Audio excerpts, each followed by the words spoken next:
दोस्तों, अगले दिन जब राजा भोज एक बार फिर सिंहासन पर बैठने के लिए आगे बढ़े, तो 19वें पुतले धर्मवती वहां आ गई। उसने राजा भोज से कहा कि तुम इस सिंहासन पर बैठने के लायक नहीं हो। मैं तुम्हें राजा विक्रमादित्य की एक गुण के बारे में बताती हूँ। इसके बाद 19वें पुतले ने कहानी सुनाना शुरू किया। एक दिन राजा भोज दरबार में बैठे अपने मंत्रियों के साथ किसी मुद्दे पर चर्चा कर रहे थे। बात बात में मंत्रियों के बीच बहस छिड़ गई कि मनुष्य जन्म से बड़ा होता है या कर्म से। इस मुद्दे को लेकर सभी मंत्री दो हिस्सों में बंट गए। एक गुट का मत था कि मनुष्य जन्म से बड़ा होता है, क्योंकि पूर्व जन्मों का कर्म ही होता है जो मनुष्य जन्म लेता है। वहीं संस्कार आनुवंशिक होते हैं। जैसे राजा का बेटा राजाओं की तरह व्यवहार करता है। वहीं दूसरे गुट का मानना था कि कर्म ही सबसे ऊपर है। इसीलिए अच्छे परिवार में पैदा हुए व्यक्ति भी बुरी संगत में पड़ सकते हैं। इस पर पहले गुट ने तर्क दिया कि फिर भी परिवार से मिले संस्कार कभी नष्ट नहीं होते हैं। जैसे ही कमल का पौधा कीचड़ में रहकर भी शुद्ध होता है, गुलाब कांटों में खिलकर भी सभी को पसंद होता है, चंदन के पेड़ पर सांप रहते हैं, फिर भी चंदन की खुशबू कम नहीं होती। दोनों गुट अपनी अपनी बात को पूरे तर्क के साथ रख रहे थे और राजा विक्रमादित्य सब चुपचाप बैठकर सुन रहे थे।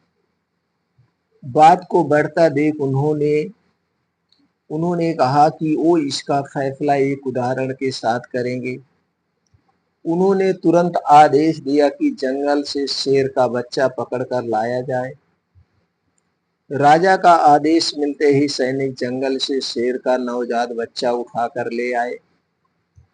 फिर उन्होंने एक गडेरियो को दरबार में बुलवाया और उसे शेर का बच्चा देते हुए कहा कि इसे बकरी के बच्चों के साथ पालना।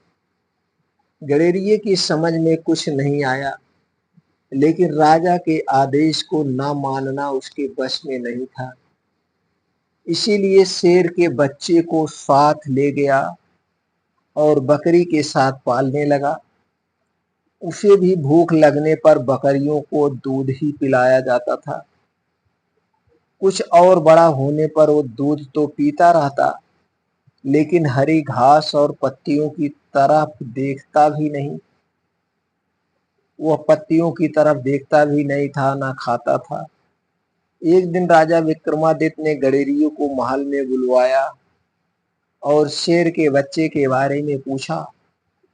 गडेरिये ने बताया कि शेर का बच्चा बिल्कुल बकरियों की तरह व्यवहार करता है, लेकिन हरी घास नहीं खाता है। उसने राजा से अनुरोध किया कि शेर को मांस खिलाने की अनुमति दी जाए। इस पर राजा विक्रमादित्य ने कहा कि उसका पालन पोषण सिर्फ दूध पर किया जाए। गडेरिया सोच में पड़ जाता है, महाराजा विक्रमादित्य करना क्या चाहते हैं।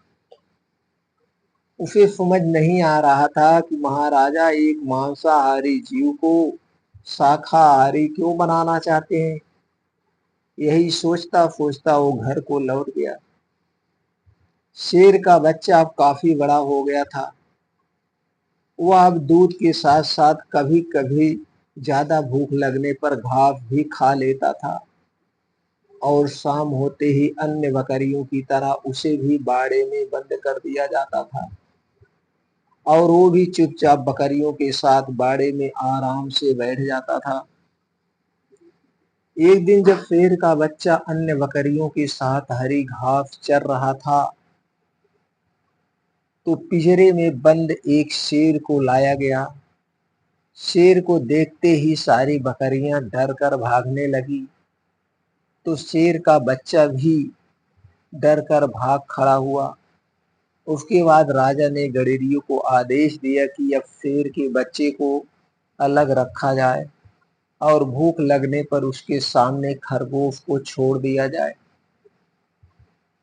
कुछ दिन अलग रहने के बाद शेर का बच्चा दूसरे जानवरों का शिकार करके खाने लगा, लेकिन गडेरिये के कहने पर तुरंत बाड़े में आराम से बंद हो जाता। लेकिन धीरे धीरे उसमें बकरियों की तरह डरने वाला स्वभाव खत्म होने लगा था। एक दिन जब फिर से उसी शेर को उसके सामने लाया गया तो वह डर कर नहीं भागा। जब उसने शेर की दहाड़ सुनी तो वो भी तेज आवाज में दहाड़ा। यह सब देखने के बाद राजा ने अपने मंत्रियों से कहा कि इंसान का व्यवहार जन्म से उसके साथ होता है और जब उसे मौका मिलता है तो खुद से सामने आ जाता है। जैसे इस शेर को बचपन से बकरियों के साथ रखा गया, लेकिन उनसे आराम अलग करते ही लेकिन उससे अलग करते ही इसका असली व्यवहार सभी के सामने आ गया, जबकि उसे किसी ने नहीं सिखाया था। इसीलिए मनुष्य का सम्मान भी उसी के कर्म के अनुसार किया जाना चाहिए। हालांकि सभी राजा की बात से सहमत हो गए, लेकिन एक दीवान ने कहा कि राजकुल में पैदा होने वाला ही राजा होता है, वरना 7 जन्मों तक कर्म करने के बाद भी कोई राजा नहीं बनता। इस बात पर राजा विक्रमादित्य मुस्कुरा दिए। समय बीतता गया और एक दिन उनके दरबार में एक नाविक राजा को भेंट करने के लिए सुंदर फूल लेकर आया। दरबार में मौजूद सभी लोगों ने पहली बार इतना सुंदर फूल देखा था। राजा ने सैनिकों को यह पता लगाने के लिए भेजा कि यह फूल कहाँ उगता है। सैनिक उस दिशा में नाव लेकर बढ़ने लगे जिस दिशा से फूल बहता हुआ आया था। बहते बहते नाव उस जगह पहुंची जहां से यह फूल आया था।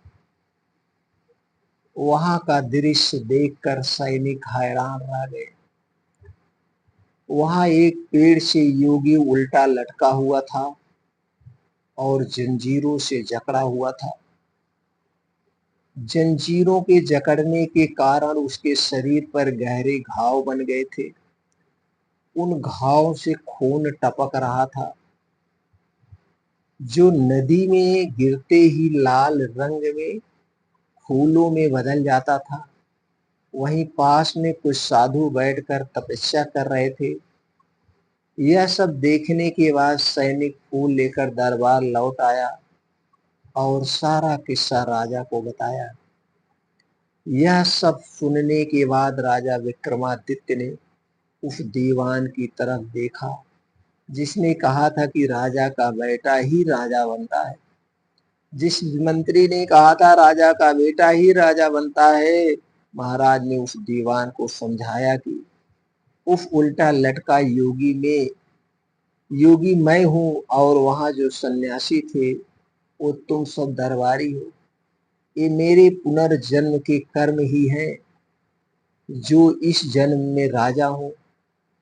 अब मंत्री को राजा की बात समझ में आ गई। उसने मान लिया कि हमारे पुनर्जन्म के कर्म ही होते हैं जो हमारा अगला जन्म तय करते हैं। दोस्तों, इस बार भी राजा भोज सिंहासन पर नहीं बैठ पाते हैं। क्या अगले दिन राजा भोज सिंहासन पर बैठ पाएंगे या कोई नई पुतली नई कहानी सुनाएगी? इसे जानने के लिए दोस्तों फिर मिलते हैं अगले वीडियो में।